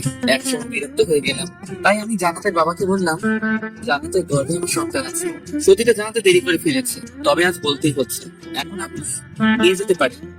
জান্নাতের বাবা তবুও জান্নাতকে নিয়ে যেতে চাইলে জান্নাতের সাথে বিয়ে হওয়ার কথা সে ছেলেটা বলল, জান্নাতকে পছন্দ করেছে ঠিক আছে, তবে অন্যের সন্তানের বাবা হতে যাবো কেন? এই বলে ছেলেটা চলে গেল। তবে যাওয়ার আগে আমাকে বুকে জড়িয়ে নিয়ে বলল, ভাই অনেক বড় ধোকা থেকে বাঁচিয়ে দিলে, অনেক অনেক ধন্যবাদ। ছেলেটা চলে গেলে জান্নাতের বাবা জান্নাতকে বলল, হুসেইনের কথা কি সত্যি? এরপর জান্নাতের বাবা আর কোনো কথা না বলে আমাদের বাসা থেকে চলে যায়। বাবা চলে যাওয়ার সাথে সাথে জান্নাত আমাকে শক্ত করে জড়িয়ে ধরলো। বুঝতে পেরেছি জান্নাত এতক্ষণ অনেক ভয় হয়েছিল। আম্মু আব্বু আমাদের বিয়ে আজকে করিয়ে দিবে। হালকা অনুষ্ঠান করে বড় করে অনুষ্ঠান করবে। কিছুদিন পর জান্নাতের বাবার ডাকটা মিটে গেল। এখন শুধু জান্নাতের পক্ষ থেকে জান্নাতের আম্মু আসবে, আর কেউ না। বিয়েটা অবশেষে করেই ফেললাম। আমার সাথে চোখ রেখে কথা বলা সেই জান্নাত বিয়ের পর এখন আমার দিকে তাকাতেই লজ্জায় লাল হয়ে যাচ্ছে। সারাটা দিন অনেক ধকল গিয়েছি, সিগারেট খাওয়ার টাইম পাই। বিয়ের কাজ শেষ হবার পর আমি একটু ফ্রি হতে পেরেছি, তাই সুযোগটা মিস করলাম না। সিগারেটের প্যাকেটটা নিয়ে দৌড়ে ছাদে চলে গেলাম। পকেট থেকে সিগারেট বের করতে যাব, এমন সময় দেখি ছাদে আমার কিছু আত্মীয় স্বজন সন্ধ্যায় হওয়া হয়েছে। তারা আমাকে দেখলেই ডাক দিয়ে নানা রকম প্রশ্ন করবে, কারণ সারাদিন আমাকে খুঁজে পাইনি। তাই শব্দ ছাড়া আবার নিচে চলে আসলাম। এখন সিগারেট খাবো কোথায়, এই নিয়ে পড়ে গেলাম মহা চিন্তায়। নিচে অনেক লোক, তাই ভাবলাম বাসার বাইরে গিয়ে সিগারেট খেয়ে আসবো। তাই নিচে এসে সবার চোখের আড়ালে আড়ালে গেটের সামনে আসলাম।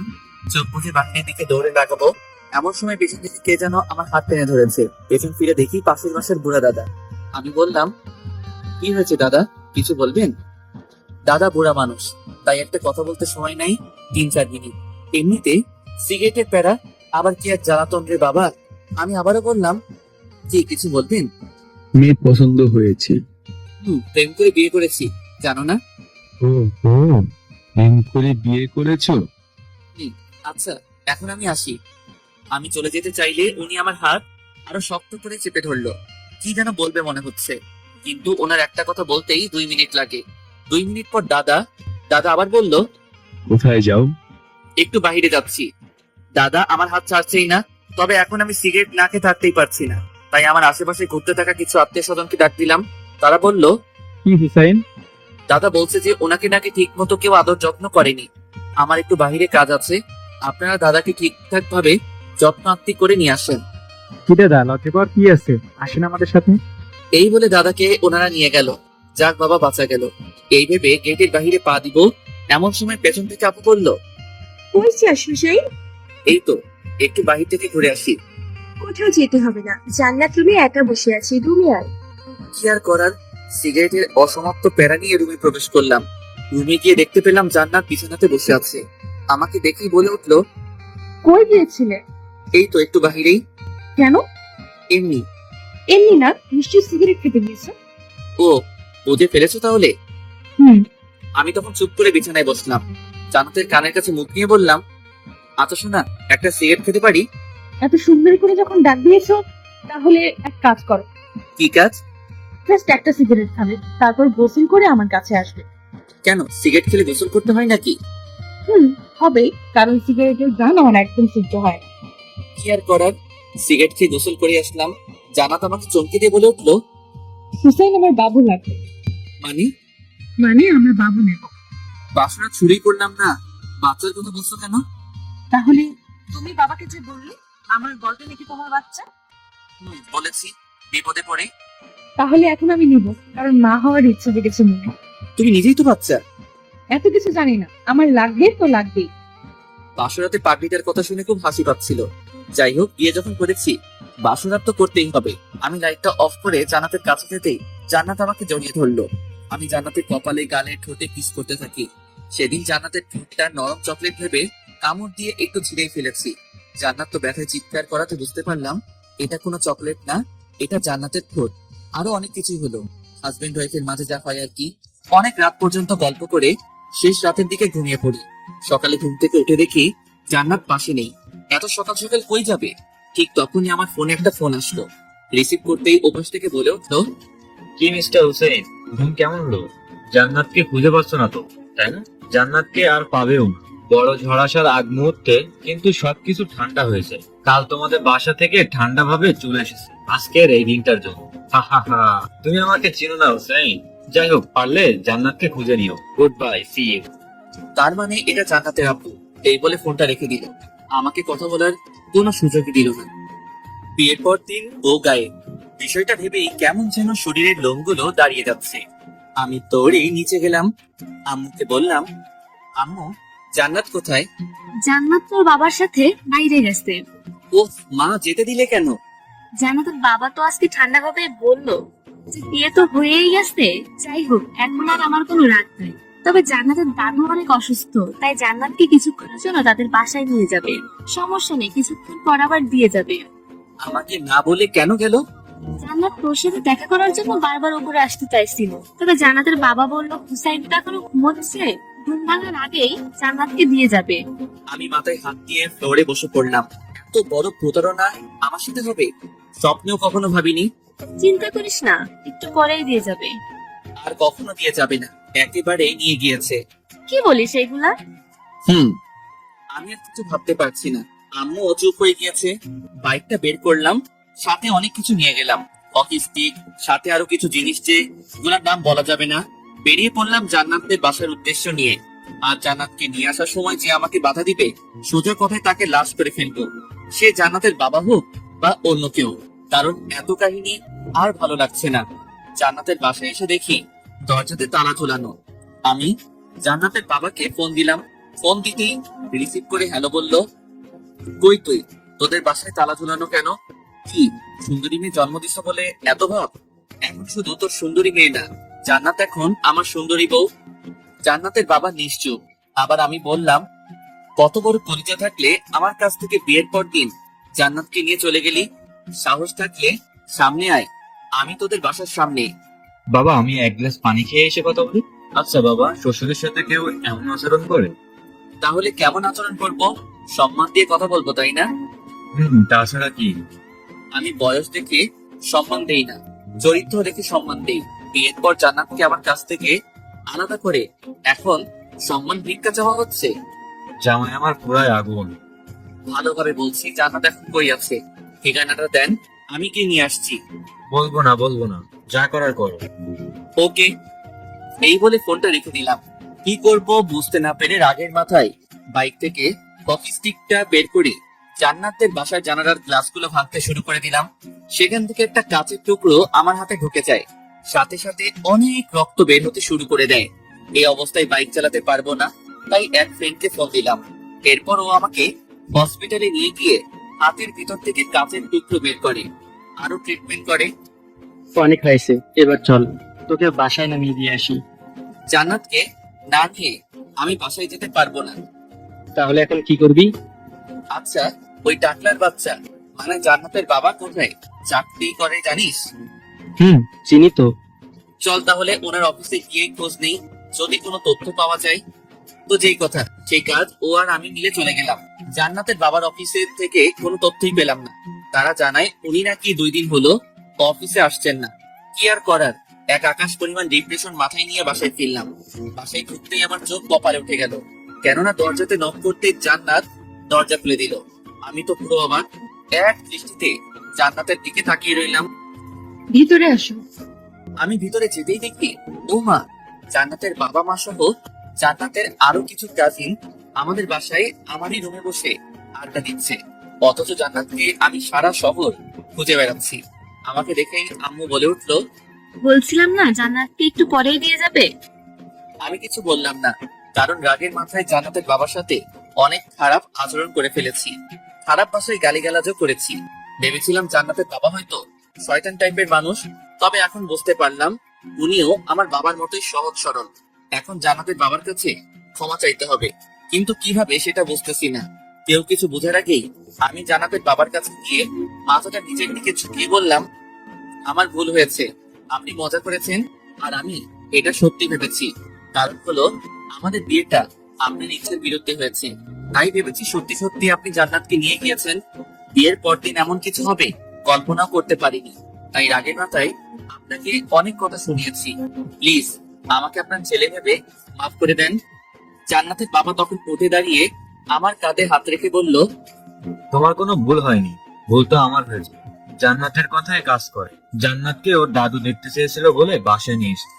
তুমি ঘুমিয়েছিলে তাই আর বিরক্ত করি। ভেবেছি তুমি ঘুম থেকে ওঠার আগেই জান্নাতকে রেখে যাবো, কিন্তু জান্নাত বলল তোমাকে ফোন দিয়ে ওসব কথা বলে পরীক্ষা নিতে চেয়েছিল। বিশ্বাস করো, জান্নাত লিখে দিয়েছিল আর আমি ওগুলো পড়ে পড়ে বলেছি। আমি মনে মনে ভাবলাম জান্নাতের কাছে শয়তানও হার মেনে যাবে, এটা তো সামান্য বিষয়। ও আচ্ছা, তাহলে পরীক্ষা নিয়ে কি বুঝলেন? আমি কি পরীক্ষায় পাশ করতে পেরেছি? পাস না, তুমি 100তে 100 পেয়েছো। জানোই জান্নাত ছাড়া আমার আর কোনো ছেলে মেয়ে নেই। ছোটবেলা থেকেই জান্নাতের সব ইচ্ছা পূরণ করেছে। ওর বিয়েটা আমার ইচ্ছেতে দেবো বলে, কিন্তু শয়তান মেয়েটা চালাকি করে ঠিক সময় বাসা থেকে বের হয়ে তোমার কাছে চলে এসেছে। তবে তোমাকে আমার খুব পছন্দ হয়েছে। শেষ কথা হলো, জান্নাত কিন্তু আমার খুব আদরে মেয়ে। আশা করব তুমি আমার থেকেও বেশি আদর করবে জান্নাতকে। অবশ্যই। আমি জান্নাতকে নিয়ে পাশের রুমে গেলাম। কিছু কথা আছে ওর সাথে। জান্নাত যেতে চাইলো না, কারণ ও বুঝে গিয়েছিল আমি অনেক রেগে আছি, আর বারবার আমার কাটা হাতটার দিকে তাকাচ্ছিল। কি হয়েছে এটা হয়তো বলার সাহস পাচ্ছে না। তো জান্নাতকে এক প্রকার জোর করেই পাশের রুমে নিয়ে গেলাম। জান্নাতের দিকে তাকাতেই চমকে গেলাম। ঝামেলা লাগিয়ে দিয়ে এখন এমন ভাবে আমার দিকে তাকিয়ে রয়েছে যেন পৃথিবীর সব থেকে নিষ্পাপ মুখগুলোর মধ্যে একটা। জান্নাত বলল, এত বড় ঝামেলা লাগিয়ে মাত্র 2 অক্ষরের সরি? তাহলে কি করতে হবে বলো? 2 টাকার মার্বেলের মতো বড় বড় চোখ করে তাকিয়ে না থেকে কাজের কথায় আসো। কাজের কথা মানে? মানে আমি রাগের মাথায় তোমাদের বাসার সব জানালার গ্লাসগুলো ভেঙে দিয়েছি। সো কি? তাড়াতাড়ি বলো। ওইগুলো জরিমানা তুমি দিবে। জানি আমার বড়লোক শ্বশুর কিছু বলবে না, তবে আমার একটা সম্মান আছে না, তাই আমাকে ঠিক করে দিতে হবে। তুমি ঠিক করে দাও, আমাকে বলছো কেন? ও হ্যালো, তোমার জন্য এসব হয়েছে? আমি কি তোমাকে আমাদের বাসার গ্লাসগুলো ভাঙতে বলেছি? আমার ঘুম পাচ্ছে, আমি ওখানে শুয়ে থাকবো, গেলাম। এই বলেই জান্নাত পিছন ফিরে চলে যেতে লাগলো। আমি বললাম, এই জান্নাত শুনো তো, ওই জান্নাতের বাচ্চা, কানে শুনিস না নাকি? ও মা, জান্নাতের তো পিছনে তাকানোর নামই নেই, দূর চলে গেল। ও হয়তো ভাবছে আমাকে বোকা বানিয়ে বেঁচে গিয়েছে। আমি আবারও জান্নাতকে ডাক দিতেই জান্নাত চোখ দিয়ে ইশারা করে আমাকে ওখানে যেতে বলছে। আমি ওখানে না গিয়ে রুমে এসে ভাব নিয়ে ফোনটা কানে নিয়ে বলতে থাকলাম, হ্যালো জানু, কি করছো? আচ্ছা, আজকে কোন কালারের শাড়ি পরছো? জান্নাত এটা শোনা মাত্রই আমার দিকে দ্রুত ছুটে আসে, এসে আমার ঠিক পাশে দাঁড়িয়ে শোনার চেষ্টা করে আমি কার সাথে কথা বলছি। তখনই আমি রুমের মধ্যে পায়চারি শুরু করে দেই। জান্নাত আমার পিছু পিছু ঘুরঘুর করতে থাকে। হঠাৎ করেই আমার হাত থেকে ফোনটা কেড়ে নিয়ে দেখে কেউ ফোন দেয়নি, শুধু শুধু ভাব নিচ্ছি। তখন জান্নাত আমার দিকে ভ্রু কুঁচকে তাকালো। আমি জান্নাতকে জড়িয়ে ধরে বিছানায় শুইয়ে দিলাম। আমি বললাম, তোমার নাকি ঘুম পাচ্ছে, তো এবার ঘুমাও। তোমার কাহিনী দেখে ঘুম চলে গিয়েছে। বলতে ভুলে গিয়েছি, জান্নাতের নাকটা অনেক সুন্দর লাগে আমার কাছে, কারণ ওর যখন রাগ উঠে তখন নাকটা ফুলে যায়, মনে হয় এখনই ফেটে যাবে। জান্নাতের নাক হাত দিয়ে চেপে ধরে ওর ঠোঁটে কামড় বসিয়ে দিলাম। একটু পর জান্নাত শ্বাস নিতে পারছে না বলে আমার পিঠে চড়ে মারতে থাকে। তখন আমি ছেড়ে দিলাম। জান্নাত হাঁপাতে হাঁপাতে বলল, আমার আমার শ্বাস আটকে মেরে ফেলতে চাও নাকি? একদমই না। তাহলে এমন করলে কেন? সকালে তুমি আমাকে ঠিক এমন ভাবে মেরে ফেলতে চেয়েছিলে। কি বলো এসব? আচ্ছা, কেমন করে? অক্সিজেন ছাড়া মানুষ কি বাঁচতে পারে? না। তুমি সকালে আমার কাছ থেকে দূরে চলে গিয়ে তোমার বাবাকে দিয়ে যখন ওইসব কিছু বলিয়েছো, বিশ্বাস করো তখন আমার শ্বাস নিতে খুব কষ্ট হচ্ছিল, কারণ তুমি আমার অক্সিজেন। এই কথা বলার সাথে সাথে ধপাস করে জান্নাত আমাকে বুকে জড়িয়ে শক্ত করে চেপে ধরে বলল, সরি, আর কখনো এমন করবো না, প্রমিস। ভালো। আচ্ছা, এক কাজ করো, কি কাজ? আবারও আগের মতো আমার ঠোঁটে কামড় দিয়ে শ্বাস আটকে মেরে ফেলো। আবারও কিস খাওয়ার ধান্দা? খুব চালাক তাই না? কিন্তু আগের বার শুধু উদাহরণ দিতে কিস করেছি, সো আর দিতে পারবো না। এখন কিস দিবি না? ওই তুই করে বলবি না। কি করবি তুই? 100 বার বলবি তুই তুই তুই। মাত্র 4 বার হয়েছে, আরো 97 বার বল। এমন সময় পাশের রুম থেকে জান্নাতের বাবার ডাক শুনতে পেলাম। জান্নাতের বাবা বলল, আজকে তাহলে আসি, কিছুদিন পর তোমাদের বিয়ের জন্য বড় করে অনুষ্ঠান পালন করব। ওকে। তবে অনেক চিন্তা হচ্ছিল, কারণ তারা তো বাসায় যেতেই দেখতে পারবে তাদের বাসা জানালার সব গ্লাস ভাঙা। সে যাই হোক, পরে দেখা যাবে। এর আগে এক ফ্রেন্ড কিছুক্ষণ আগে ফোন দিয়ে আমাকে বাইক নিয়ে যেতে বললো, বিপদে পড়ছে বললো, তাই বাইক নিয়ে বেরিয়ে পড়লাম।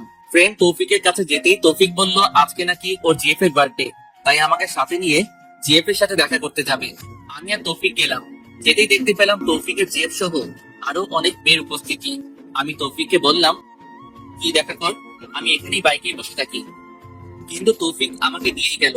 দেখা করার এক পর্যায়ে তৌফিকের দরকারি একটা ফোন আসে, তাই তৌফিক তাড়াহুড়ো করে সেখান থেকে চলে যায়। যাওয়ার আগে আমাকে বললো যে ওর জিএফ কে বাসায় নামিয়ে দিয়ে আসতে। আমি তৌফিকের জিএফ কে বললাম, আপনি নিশ্চয়ই আমার সাথে যাবেন না? তাহলে আমি আসছি, আপনি এখান থেকে সোজা চলে যান। চিনি না, আপনি আমাকে নামিয়ে দিয়ে আসবেন। তো কি আর করার। তবে রাস্তায় উনি বলল ওনার এক ফ্রেন্ড নাকি আমাকে পছন্দ করেছে। পছন্দ করতেই পারে, এতে এমন কি হয়েছে? যদি বলি ভালোবেসে? বিয়ে করেছি, এটা তৌফিক আপনাকে বলেনি? জানি, তাই কি হয়েছে? বলতে ঘরে আর চেফ থাকবে বাইরে। সিম্পল। আমি এই কথা শুনেই বাইকটা থামিয়ে তৌফিকের জেবকে বললাম, বাইক থেকে নামেন। কেন, কি হলো আবার? নামতে বলেছি, নামেন। তৌফিকের জেবকে মাঝ রাস্তায় নামিয়ে দিয়ে বাসায় চলে আসলাম, কারণ তার কথা আমার ভালো লাগেনি। এসব টাইপের ছেলে মেয়েদের জন্য বিবাহিত অনেক সংসারের শান্তি নষ্ট হয়ে যায়। ভালো লাগতে পারে অনেকজনকে, এটা ঠিক আছে, তবে ভালোবাসতে হয় একজনকেই। বাসায় আসতেই প্রথমে জান্নাতের কাছে বসলাম, তবে আমি ওর কাছে বসাতেই ও আমার থেকে দূরে চলে যায়। কি হয়েছে, এমন করলে কেন? কার সাথে দেখা করে আসছো, সত্যি করে বলো। আমি সবকিছু খুলে বললাম, কারণ জান্নাত আমার শরীরে অন্য কারো ঘ্রাণ পেয়েছে হয়তো। কি তীক্ষ্ণ ঘ্রাণ, সত্যি সত্যি অসাধারণ। আচ্ছা যাও, গোসল করে আসো আগে, এরপর একটা কথা বলবো। কি কথা, এখনই বলো। না, আগে গোসল করে এসো।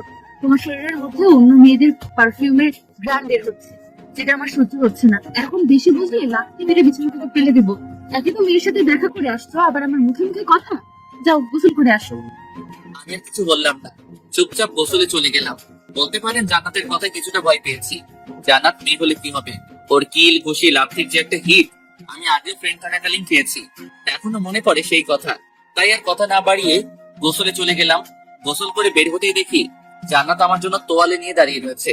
আমি তোয়ালে দিয়ে দাঁটা না মুছে জান্নাতের শাড়ির আঁচল দিয়েই গা মোছা শুরু করে দিলাম। তাই কি করছো, ভিজে যাচ্ছে তো। আচ্ছা দাঁড়াও, আমি মুছে দিচ্ছি। ফ্রেশ হয়ে একটা সিগারেট জ্বালিয়ে খাওয়া শুরু করলাম। আপনারা ভাবছেন আমার সাহস বেড়ে গেছে তাই জান্নাতের সামনে সিগারেট খাচ্ছি, মোটেও না। জান্নাত আমাকে সারাদিনে একটা আর রাতে একটা সিগারেট খাওয়ার অনুমতি দিয়েছে। সে আমি যেখানে সেখানে খেতে পারি, তাই আমি সিগারেট খেয়ে জান্নাতের মুখের উপর ধোয়া ছাড়ছি। জান্নাতের তো রাগে নাকটা ফুলে ফেটে যাচ্ছে। সিগারেট খেয়ে বিছানায় ধপাস করে শুয়ে পড়লাম। তুমি কি যেন বলতে চেয়েছিলে, এখন বলো। না থাক, বলবো না। কেন, আবার কি হলো? আমার কোনো কথাই তো তুমি সিরিয়াসলি ভাবে নাও না। এখন সিরিয়াস ভাবে নিব, বলো তুমি। আমার বাবু লাগবে। উফ, আবার শুরু করে দিছো। কেন? ওকে, সব হবে, আগে আমাদের বিয়ের অনুষ্ঠানটা শেষ হোক। আমার এটা ভেবেই খুশি খুশি লাগতেছে যে জান্নাতকে 2বার বিয়ের সাথে দেখব। বাপরে বাপ, জান্নাত বউ সাজলে যা লাগে, কোনো প্রকার নেশা ছাড়াই মাতাল মাতাল লাগে। আচ্ছা তুমি কি কখনো ভাবছো আমি তোমার বউ হব? তোর স্বভাব তো ছেলেদের মতো ছিল, তাই কখনো বউ কি তুই যে হবি এটা কখনো ভাবিনি। শয়তান কোথাকার, আমার স্বভাব ছেলেদের মতো কখন ছিল? ছেলেদের মতো হাতা কুচিয়ে শার্ট পরতি, টি শার্ট সাথে প্যান্টও পরতি। আরো কিছু বলবো? না থাক, কিছু বলতে হবে না। কেন হবে না, বলি না। আচ্ছা এখন তো তোর বউ, আর অন্য সব মেয়েদের মতো সবসময় শাড়ি পরিয়ে আর সংসারী হয়ে গেছে, বুঝিস না? সব ঠিক আছে, তবে আবার সংসারী কবে হলে? আমি নিজেই তো সংসার কি জিনিস বুঝি না। তোর বুঝতেও হবে না। এখন নিচে যে আম্মুর কাছে সাহায্য করো, না হয় আমার সাথে চুপচাপ শুয়ে থাকো, দুষ্টামি করতে পারবা না। আম্মুর কাজ শেষ করেই আসছি, এখন তোমার সাথে ঘুমাবো। জানাত আমার পাশে শুয়ে আমার উপরে ওর পা তুলে দিল। আমি কিছু বললাম না, কারণ রাতে তো ওর উপরেই আমি শুয়ে থাকি। ও তো জাস্ট পা তুলে দিছে, আমি ঘুমিয়ে পড়লাম। তবে কিছুক্ষণ পর লক্ষ্য করলাম ও মা জানাতের পুরো বডি আমার উপরে দিয়ে আমার বুকে মাথা রেখে মজা করে ঘুমাচ্ছে। ভালোই লাগছিল, একটু চিকনা মেয়ে তো, তাই মনে হচ্ছিল না কেউ আমার উপরে আছে। তো দেখতে দেখতে মাঝে কিছুদিন চলে যায়। কাল আমাদের বিয়ের অনুষ্ঠান, কিন্তু এখনো পর্যন্ত জান্নাতকে কোনো শপিং করে দেয়নি। জান্নাত তো কখনো বলেনি। আমি জান্নাতকে বললাম, চলো তোমাকে শপিং করিয়ে দিয়ে বাসায় দিয়ে আসি, কাল আমি যে সেখান থেকে তোমাকে নিয়ে আসবো। শপিং করা লাগবে না, আমার অনেক কাপড় আছে। তো কি হয়েছে, চলো তো। জান্নাতকে নিয়ে শপিং করতে গেলাম, তবে জান্নাতের কোনো কাপড়ই পছন্দ হচ্ছিল না। আমি জান্নাতের জন্য কিছু শপিং করেছি, আমার নিজের পছন্দের। কিছু বলতে অনেকগুলো, কারণ যা দেখি সব ভালো লাগে। সব কাপড়ে জান্নাতকে সুন্দর দেখায়। জান্নাত আমার জন্য কিছু জিনিস নিয়েছে, তবে ও ওর নিজের জন্য কিছুই নেয়নি। ও আমাকে বলে ওর নাকি কিছুই পছন্দ হচ্ছে না, আমি ওর জন্য যেগুলো কিনেছি ওগুলো ছাড়া। সেদিনের মতো শপিং শেষ করে জান্নাতকে তার বাড়িতে রেখে আসলাম। রেখে আসার সময় জান্নাত অনেক কান্না করছিল। বলে কিনা আমার সাথে থাকতে থাকতে আমার প্রতি আসক্ত হয়ে গিয়েছে। আমাকে ছাড়া একটা রাত থাকা নাকি জান্নাতের কাছে 1 মাসের সমতুল্য। জান্নাতকে অনেক বুঝিয়ে রেখে আসলাম, তবে ওর শর্ত ছিল সারা রাত আমার সাথে ফোনে কথা বলবে। বাসায় এসে ভাবলাম, জীবনে অনেক বিয়ে দেখেছি যারা বিয়ের সময় বউকে প্রাইভেট কারে এমন ভাবে নিয়ে আসে যেন কিডন্যাপ করে নিয়ে আসছে। তবে আমার চিন্তা ভাবনা অন্যরকম। বউকে নিয়ে আসবো বাইকে করে, বউয়ের থাকবে খোলা চুল, যাতে আমি বাইক চালানোর সময় তার চুল বাতাসে উড়ে উড়ে আমার মুখে হালকা করে আছড়ে পড়ে। হ্যাঁ, প্রাইভেট কার থাকবে ঠিক আছে, তবে আমার বাইকের পিছনে। জান্নাতের বাসায় আমি বাইক নিয়ে ঢুকলাম। আমার ফ্যাশন দেখে সেখানে থাকা মেয়েগুলো হা করে তাকিয়ে রইলো। আমার পিছন পিছন অনেকগুলো প্রাইভেট কার ঢুকলো, সবগুলো সাদা গাড়ি। আব্বুকে বলে ছিলাম গাড়ি যেন এক রঙের হয়। এমন সময় দেখতে পেলাম জান্নাত দৌড়ে আমার দিকে আসছে, এসে সবাইকে চমকে দিয়ে আমাকে জড়িয়ে ধরলো। এই কি করছো? ছাড়ো প্লিজ, সবাই দেখছে তো। দেখো হিংসুটেরা, আমার কি, তুমি তো কাল রাতে কথা বলতে বলতে ঘুমিয়ে পড়েছিলে, তাই সারা রাত ঘুমাতে পারিনি। সারাক্ষণ শুধু তোমার কথা ভেবেছি। সরি। বিয়ের অনুষ্ঠান ভালোভাবে সম্পন্ন হলো। সো আমার ছোটবেলা থেকে যে ইচ্ছেটা ছিল বউকে বাইকে করে নিয়ে আসবো, আজ সেটা সফল হলো। জান্নাতকে বউ হিসেবে পেয়ে সত্যি আমি অনেক খুশি। তবে জান্নাত আমায় পেয়ে আমার থেকেও বেশি খুশি হয়েছে। কিছুদিন পর হয়তো জান্নাতের একমাত্র আবদার রাখতে জান্নাতকে বাবু উপহার দিতে হবে। জান্নাত আমার কাছে এই আবদারটা ছাড়া আর কিছুই চাইনি, তাই যত তাড়াতাড়ি সম্ভব এটা পূরণ করব। জান্নাত আমার বেস্ট ফ্রেন্ড থেকে এখন আমার বউ। ইচ্ছে আছে